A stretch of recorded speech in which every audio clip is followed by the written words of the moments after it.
Ashish from Nepal.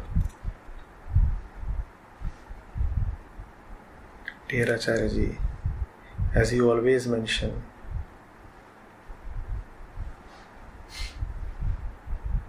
one must perform actions while remaining established in Ram, who is the essence of all actions. Your teaching has given me clarity that selfish motives behind my actions strengthen the ego. Knowing this, I practice paying little attention to my motives, and I try to work to offer everything to the divine. This also reminds me of Shri Krishna. And then he quotes, as long as we are continuously peddling the ego, it is never going to vanish. Stop peddling it, it will travel some distance and eventually stop. Is practice useful? Is this the practice that Lord Krishna is teaching to Arjuna through Karma Yoga? Yes, Ashish, practice is useful.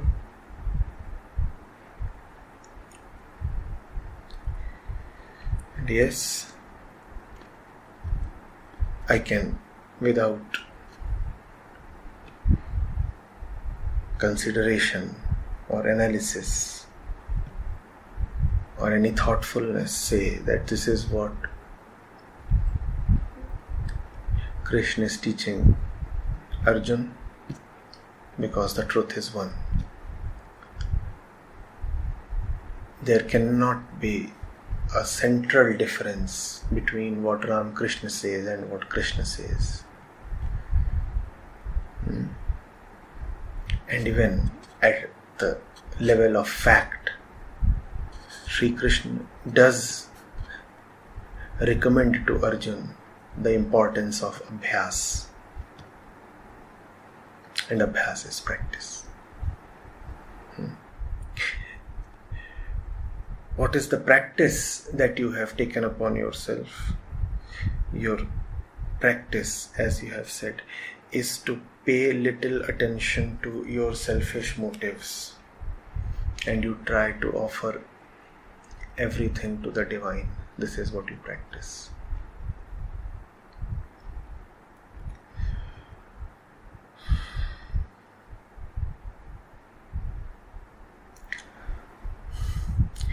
As far as the practice of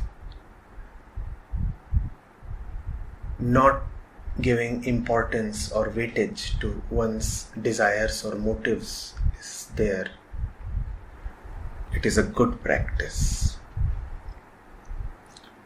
One has to treat oneself a little casually. One cannot take himself seriously.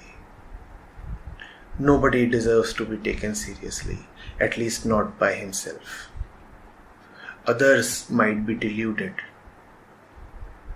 because they don't know you. Others may take you very seriously. But how can you take yourself seriously? You know who you are. And by that I do not mean Atman or Brahm. You know you are the one who keeps itching at all the wrong places. You know you are the one who is so frequently visited by all the base desires. You really want to take yourself seriously? It is a great spiritual practice to not to take oneself seriously. This practice is needed because desires are anyway visiting you. This practice is needed because you are continuously being told by someone to give great value and importance to yourself. So this practice is needed as a resistance. This practice is needed as a counter. It is a good practice. Now we come to the practice of offering everything to the divine. This cannot be a practice, Ashish. As long as you are not doing it for yourself, it is sufficient. Now do not start doing it for Krishna. I know Krishna tells Arjuna to offer all his actions to the Lord, that is himself, Lord Krishna. But you must understand a little. You must understand the essence of what Shri Krishna is saying. When Shri Krishna is saying, offer your actions to me, all that he means is, do not offer your actions to yourself. Do not act for your own petty personal motives. You will ask me, what is the difference between not offering one's actions to himself and offering actions to Krishna? There is a great difference. When you say you are not offering your actions to yourself, it's a pure statement. There is you, the entire expanse of the petty you, and you are saying whatever you will do, the cause and the effect will both not be for yourself, because that is silly.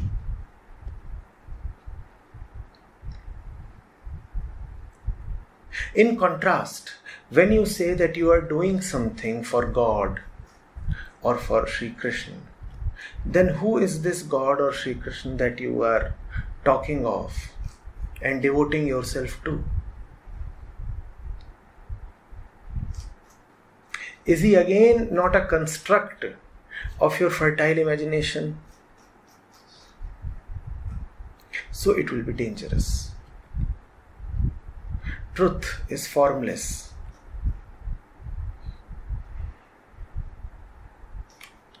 Krishna really is Nirakar. The Sakar Krishna you have seen in forms and deities and paintings and statues is a Krishna belonging to a particular century, a particular era. He is not the Nirakar truth. He is truth as the truth expressed in itself in a particular time at a particular place. That time, that place are gone. You are separated from those times and those places by countless miles and countless years.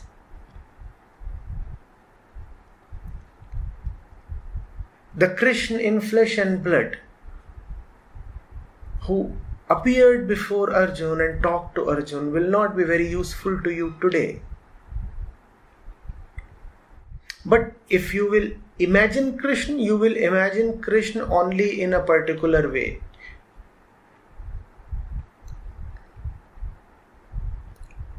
You will imagine Krishna as the one with the crown on his head, with the flute in his hands, the blue-colored one, the beautiful one, the one with the peacock feather.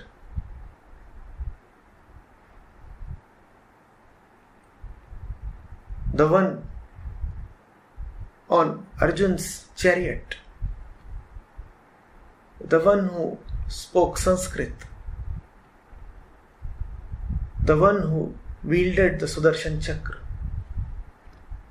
I repeat, this Krishna that you are thinking of and imagining is a particular expression of the Nirakar Brahm in a particular century at a particular place. that expression, if conceived today, will not be very useful. But when you will conceive only that. The result will be that your imagination will not be useful, as imagination always is useless. So don't devote your actions to Shri Krishna. Because the Shri Krishna that you are conceiving, imagining, is not the real Shri Krishna. The real Shri Krishna has no form, or the real Shri Krishna has a great, great form. Even Arjun needed mystical eyes to know the real form of Krishna. And you know what that real form was? It was so immense that you can call it formlessness. So it is enough that you practice to not devote your actions to yourself. Do not practice to devote your actions to the truth or God or Lord or Shri Krishna. You are too small to conceive or imagine who Shri Krishna really is. How then will you devote your actions to Him? You want to devote your actions to an object, and Shri Krishna is so large that He cannot be objectified. How then will you devote your actions? To whom? You can only devote something to an object, and the real Shri Krishna is not an object. So limit yourself to just practicing a certain casualness, a certain beparwahi. You must be able to laugh at yourself. You must never accord too much value to your desires and opinions.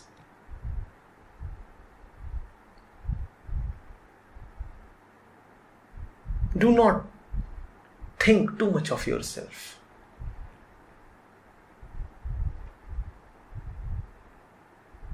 Take yourself as a bubble, and if possible, crack a joke or two upon yourself.